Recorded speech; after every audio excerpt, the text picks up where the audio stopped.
Bandeko, c'est toujours moi. Lelo nazwi tangu nanga ya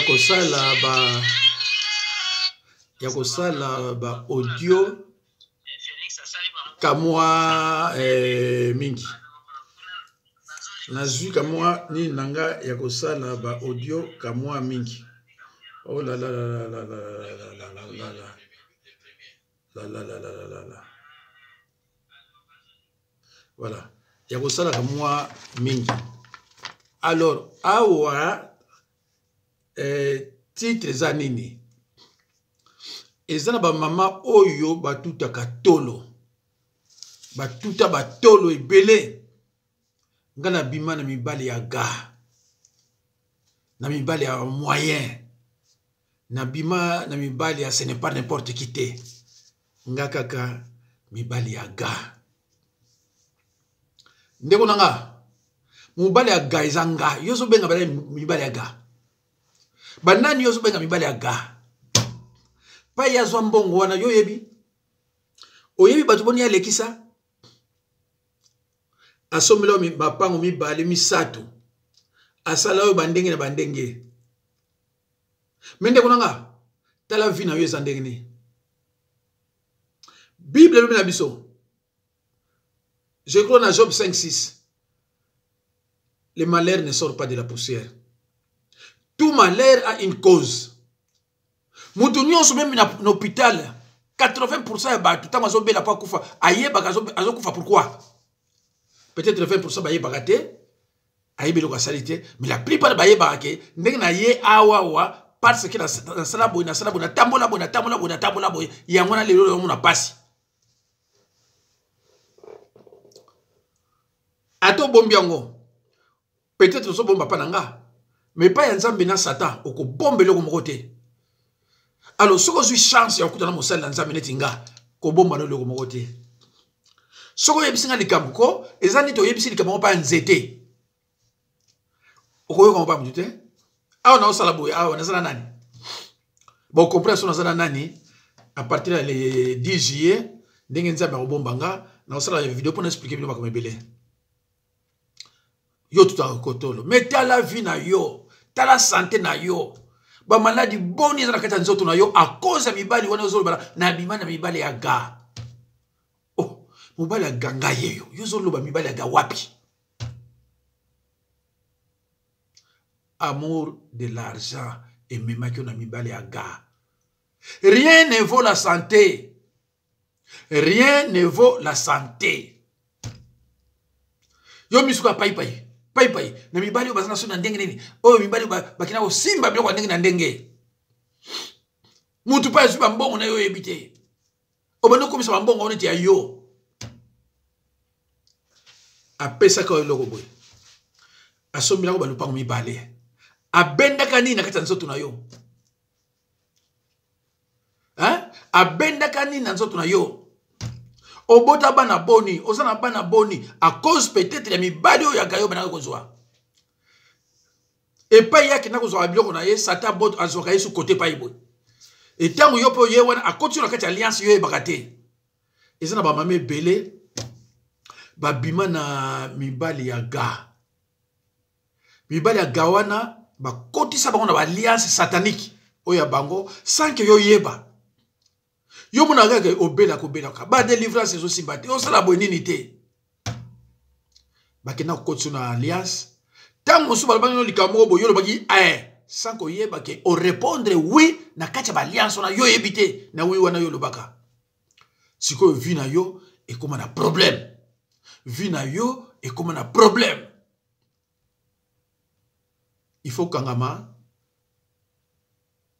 na kolo na mosali na nzambe o nzambe ayebi oyo yebi ke wana za mosali na nzambe c'est pas ba ventiler oyo pasteur à une église abali ko bina parce que ayebi na ete ko bina eza mosali ya pasteur te ayebi te abali ko bina abali ko sekisa pasteur abiso yebi ko sekisa yo ke na une église pour pas sekisa yo tiki ndako na yo OK vraiment l'église pour pas sekisa yo ndeko na ngai zongi la makanisi na yo na passé na yo okomona ndenge oza lelo eza famille te eza yo moto lukaka ba makambo na yo yango na lelo na vie ozo traverser ba moment très difficile et critique mais bande konanga tozwaka na facilité soko zo délivrer mobali ba vérité mbala moko mais moi si alobaka demi vérité parce que vie à moi si eza vie moko très compliqué vie à moi si eza soki Jésus Christ azwaki moi si te asala makambo na Nzambe ayebaki moi si koleka biso vie à moi si eza très compliqué soko so na moi si mususu déjà na âge 14 ans makambo ya yebi mona mbali ya 21 na koyeba yango te mais mona mwasi ayebi yango et moi mwasi ayebi yango c'est pour cela tangu même oyami mwana mwasi olie alobaka vérité faut pas kende boye mais non il commence à te compliquer na yambaka ndeko moko to sa délivrance mais délivrance yo pesa ba mo boulot ah na mama to bandela délivrance yo muko mususu mukolo le ko kinga bi mema na zomona kamani kamoko to kondiro bombi mais obo sanité c'est qu'on dit manga o ba violent nga na zo ka soni ah mama yo zo ka soni pa nga nga mbala yo ozoka soni pa nga nga mbala yo mama pobika foloba tale bana ko bloquer tango to prier ka bobu na mwana azaki na prison abimi hein na mwana azaki na prison abimi nzele fungwami ko bomba ka eloko te ya mabe oyo créer yo ba problème parfois na bana yo ko bomba ka yango te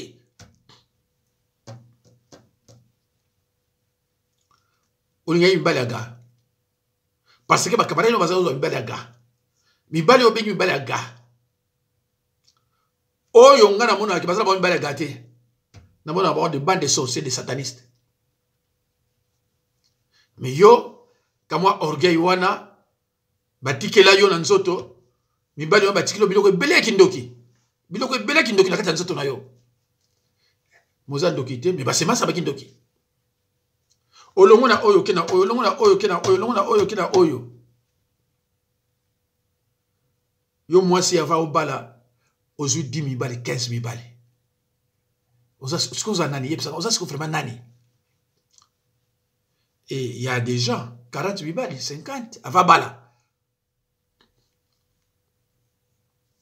mabala ya maka bibele ava obala okena mibali 10 mibali 15 mais tant ba kolandela na famille na bino ozali no muto capacité famille zalaki muto capacité que papa zalaki bien maman père zalaki bien oyo nazolo na mutute na yamba bato epelenga tant ba kolandela omona ke muto yo na famille na bango bazena bango bato capacité babana ko lia bien makamyo ça bien mais ye azoki na 10 15 20 mibali pozwani mais nano balite hein eza nano balite no babali yote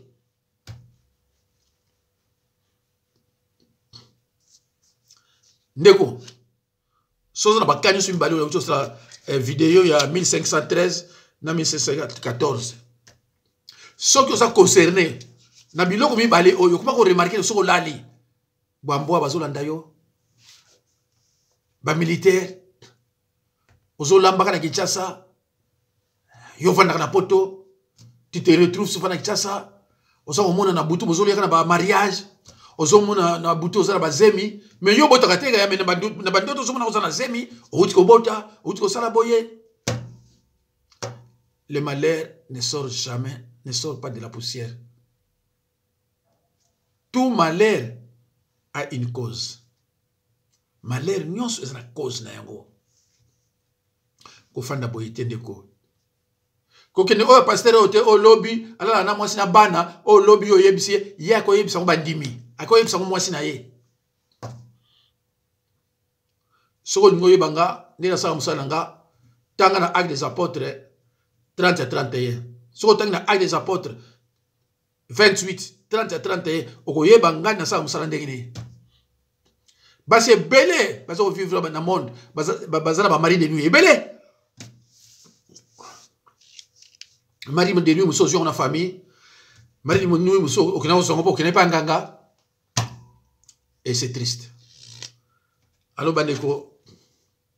Naza obligé, peut-être nati kabino. Na bandi message nanga ekoki. Moi si basala ye vraiment mingi pona lokuta. Yana bazoka mibali misat mine. Parce que sur lokuta za tozo mibali wana ndeni. Mais tango ye pa musala nzambe. Ye ba ngo ke oye pona koluka lobiko.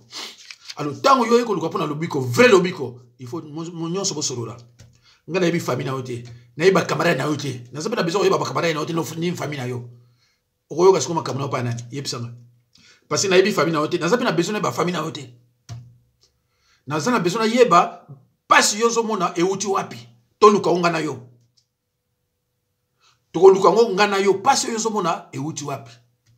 Mais ko kosa katele lo makamusu lo yo lo makamusu. Parce que ngana notanyo so yo lobi. Poto luka poto senga mawana nzambe. Voilà, poto senga mawana nzambe. Merci beaucoup. En attendant na tia numéro na akuna na opesa yango sikoyo 06 51 03 90 89. 06 51 03 99 89. Naba o bazali banda ya France 0033 6 51 03 90 89. Si on a vu 92, c'est-à-dire 90. 0033 0033 6 51 92 89. Merci beaucoup. Nzambe Apambo Rabino. À la prochaine occasion. C'est le révérend Jacques Dinabanza.